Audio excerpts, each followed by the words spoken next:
Alright, I'm going to do a video here today on some work on a CZ P-09, and I'm going to show you guys how to do some trigger modifications. I'm going to go ahead and change a few springs out, and we're going to work on we're going to replace the firing pin and the disconnector and the firing pin block safety lever. So the parts I've got here are from Cajun Gunworks.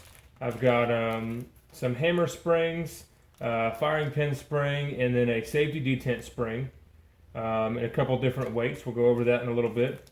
And then I also have a double action roller, and what this does is smooths up the double action a little bit. The factory roller is kind of crude and not super smooth. This is a really well machined piece. And then we have a extended firing pin and spring that goes along with it, and also the roll pin to go with it. And then we've got a Cajun Gunworks short reset kit that comes with the disconnector and the firing pin detent lever right there. So I went ahead and took some measurements before I started this so we could get an idea of where we're at. The pre-travel in single action mode, and that's what I'm talking about right there, is pre-travel before we hit the wall. Our pre-travel is 0.33 inches, and our reset, which is from here to here, is 0.339 inches, and then our take-up from reset to the wall is 0.173 inches. So there's just a couple numbers that we can use to compare once we swap these parts out, and we'll see where it's at after that. I'm really not trying to reduce the trigger pull weight, because right now the single action trigger is only 2.5 pounds, which is really good. We're just trying to clean up a little bit of the pre-travel and the reset and make it more easier to shoot for competition. So that long reset is really kind of killer. Look at all that dead space we have. A lot of dead space in there, and that's going to help out. I think we're going to be able to cut that dead space in half. So we'll see once we get going. I've already polished up some of the internals in here. Nothing too crazy, but I have done some work on the inside, and you'll see that once I start to take it apart. But anyway, let's go ahead and get started. The tools you're going to need for this are a hammer and a couple different punches, and that's pretty much it. So let's go ahead and get going and take this thing apart. We're going to be taking apart the lower section and also some pieces in the upper here to change out the firing pin and firing pin spring.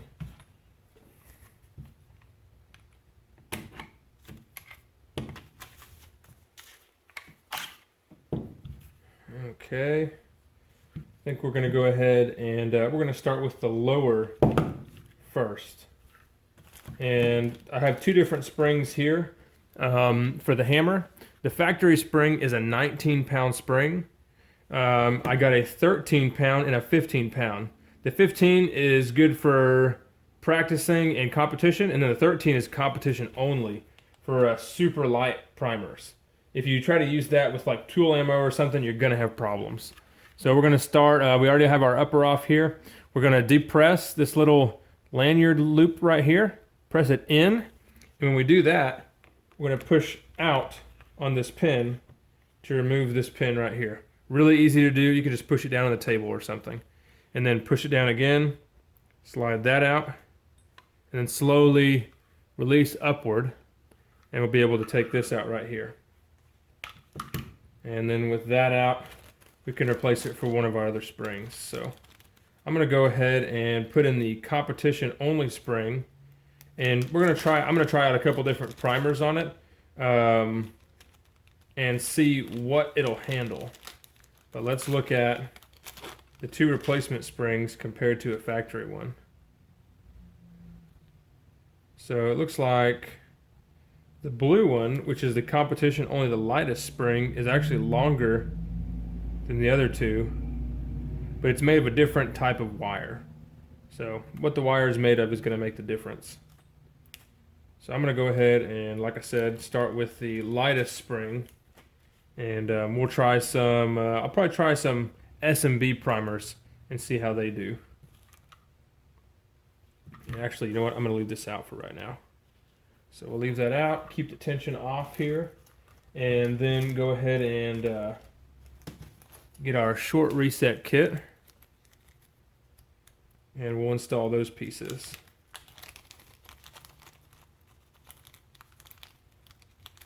Just need the disconnector and the detent lever. Machining is super nice on these pieces. They look really good. Okay, so everything on this pistol is pretty easy to get apart. We're not going to need a hammer for any of this stuff. I'm going to be able to do it all by hand. Let me check my lighting.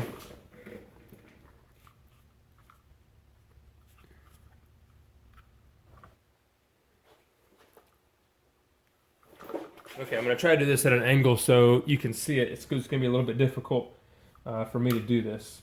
First thing you want to do is push down on your interrupter right here, or ejector. If you can see, it just pushes straight down. So there's a little bit of spring pressure. And once you have it pushed down, you can start to wiggle this left side selector, wiggle it and pull it at the same time until it comes out. So you have that section out there. Then on the other side, we're going to push down our trigger bar. The trigger bar is right here, right there. We're going to push it down just a hair, and then we can remove our selector lever on the right side. Pretty easy to do. The next thing we're going to do is, let's see, let me get my double action roller ready. And you want to measure the factory roller before you buy one, because there's two different sizes that are pretty common for the CZ P-09 to come with. This one right here is a 220. So the next thing I'm going to do is push out these pins here. Actually, you know what? I'm going to start with the disconnector. And there's this section here that I pushed down. I'm going to push it down and rock it out like this. Rock it out like that, and it's going to come out from underneath this. Now be careful, because there's a little tiny spring in there, and it'll fly away. So I'm going to cover this area really well with my fingers, so you won't be able to see it very well. But I'm taking this, pushing it down and underneath this pin. But I don't want to expose that spring and let it fly away. So here it is, right here. It was under that pin, and I pushed it down and out. And now there's a little spring in there that we can just flop out. There we go.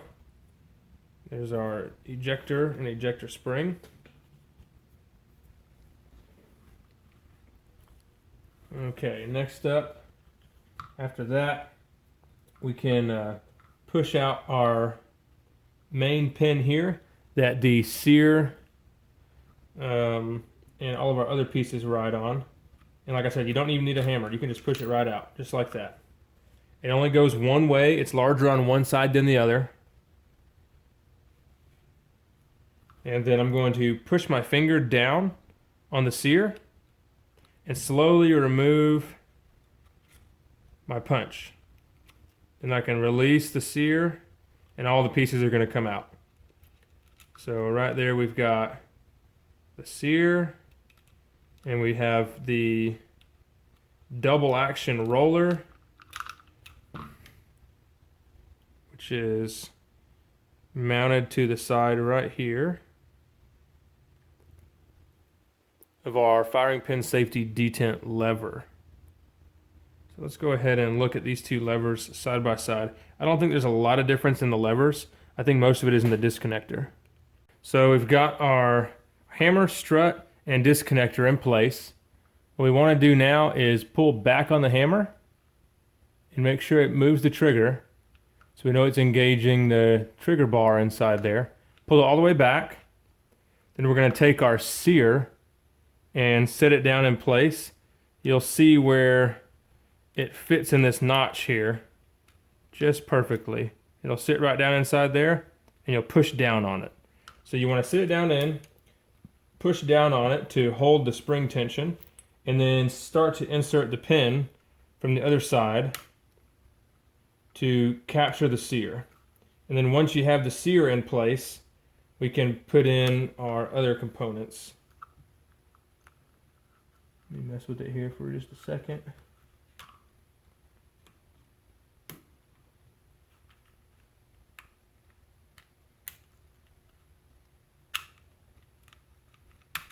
There we go. Okay. So I've got it in. I'm going to push it back just enough so we can get our roller and our safety lever in place. Alright, so we've got our sear contained by this pin here, and we want to get our safety lever and roller back in place. So you're going to slide them in here. You want the rounded side of the safety lever to be pointing towards the gun like this, and the side with the notch facing to the back. So hopefully you can see that. Yep, just like that. So that's how it's going to ride inside there, with the roller towards the outside of the gun. And we're going to put some pressure here on our sear so everything lines up, and press that pin into place. Then we can get our spring back in here for our ejector. Slide our ejector back into place. Okay, and we can put our selectors back in. Selectors go in the same way they come out. And depress our trigger bar and rotate this side until it locks into place. And then start with the other side. Push down on the ejector here and wiggle it until it falls into where it goes. So there we go. That's working. And our single action and double action are also both working. So we've got that side down. Let's go ahead and put this thing back together and see how it feels before we move on to the upper portion.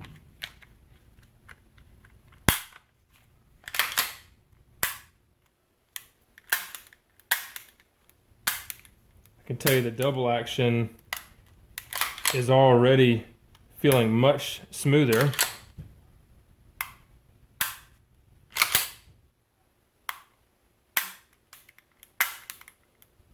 Man, a whole lot smoother. I don't know if it's lighter on the pull, but it's definitely a lot smoother.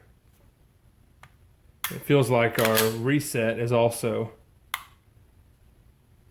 shorter. It feels really nice. So that's cool. Let's go ahead and move on to the upper portion and get this firing pin and these springs replaced.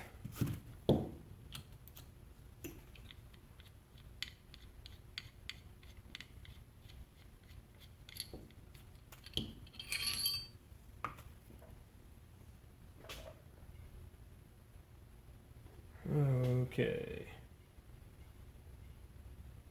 So for this portion here, we're going to leave the extractor alone and not do anything with it.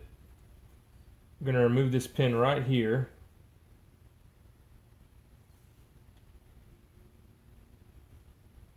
See that? And use a roll pin punch to drift it out.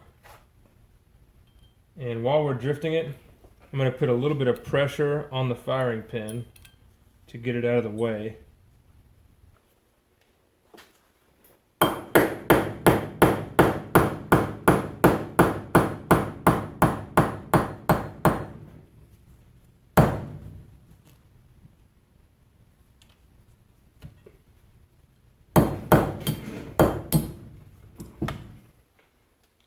All right, got the pin out.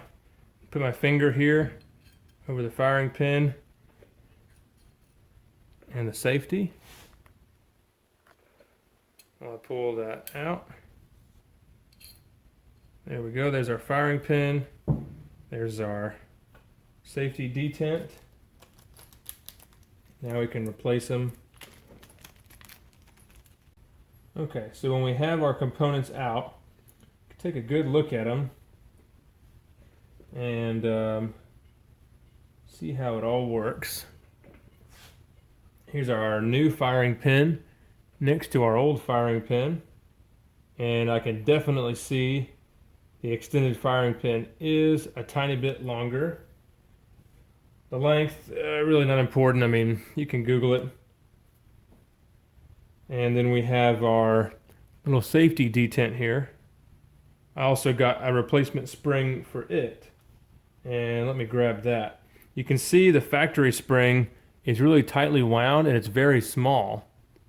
And what happens is it kind of binds up in this hole because the hole is a little bit bigger than the spring. And so they have a replacement spring here that is a larger diameter and fits perfectly in that hole there. And it's also a little bit lighter. So it's a lighter weight spring and it's a better fit. So we're going to use that. We have a replacement roll pin, which you have to use. You can't use your old one for them to honor the warranty. And then we also have our replacement spring here, firing pin spring. So right here you can see the factory firing pin spring. Over here you can see the new one. The new one's a little bit shorter, feels a little bit lighter also.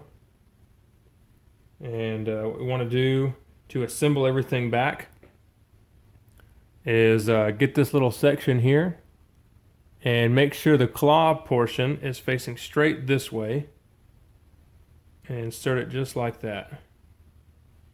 There's also a reference machining mark on the face of this here that you can barely see.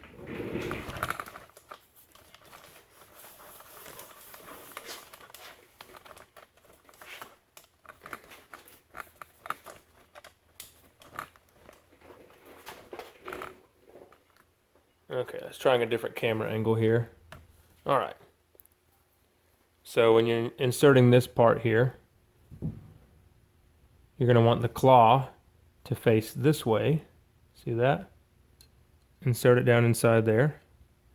There's also this machining mark here that you can use as a guide to line up and make sure it's perfect, just like that. And then what we're going to have to do is push this detent all the way down so we can insert our firing pin. And then insert our firing pin with these marks here facing down. And we'll have to depress the safety detent right here all the way down in order to get the firing pin in.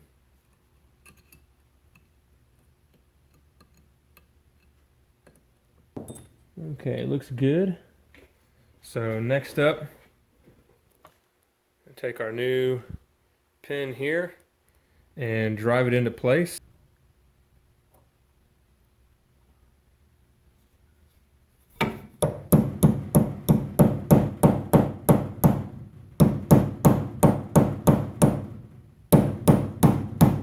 There we go. These pins can be a pain to get started.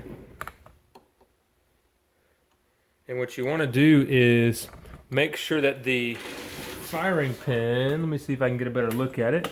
Make sure the firing pin is almost flush here with the back before you start hammering this pin in place. If you don't do that, then you're going to ruin your pin or your firing pin. So make sure you have a way to compress that area there before you start pounding on it. And I'll show you in just a second how I'm going to do that. There we go. I'm going to use a small socket. In this case, it's a 5mm. And I'm going to use another one of these handy clamps to clamp down here. Make sure that firing pin is out of the way so I can start to put this pin into place.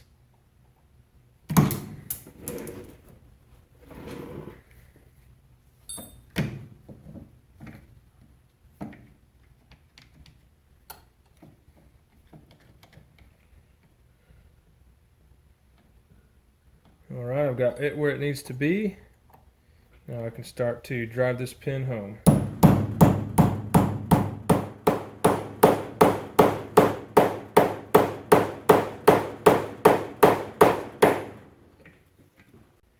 And this pin should bottom out and not go any further. Let's give it a check and make sure. Nope, it started to come out the other side. So this pin is a little bit different than the factory one.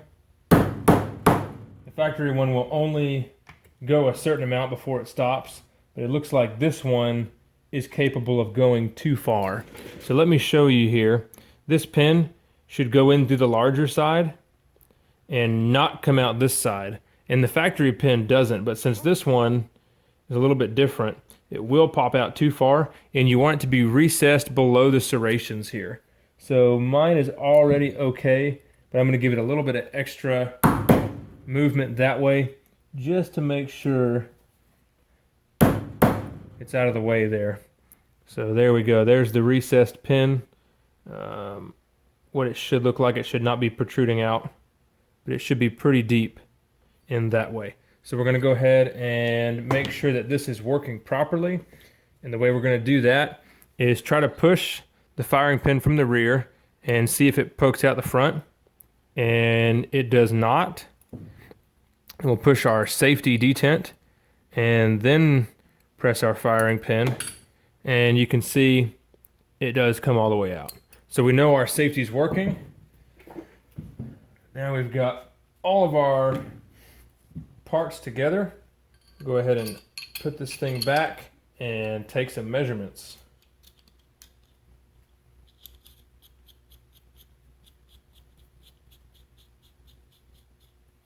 Get everything back together. I'm going to go ahead and test the double action pull, see if it'll register on my gauge. I haven't been able to measure the double action before because I think it was around 12 pounds and my gauge only goes up to 8. So we're going to see what it's at now.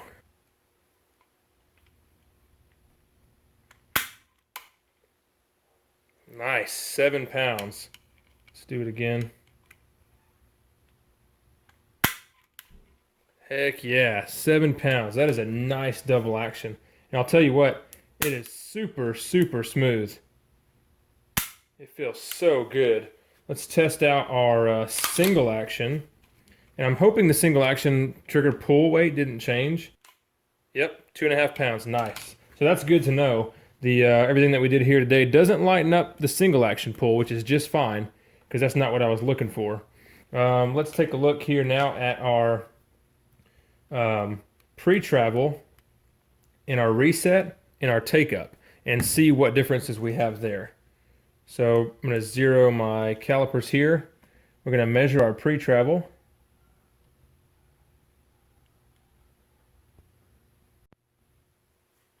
Okay, I'm going to measure our reset, see what it went down to.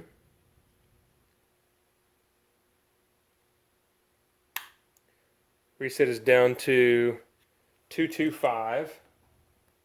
So we'll write that down. 0.225. Our pre-travel is down to 0.248 instead of 0.336. So let's see what our brake, and then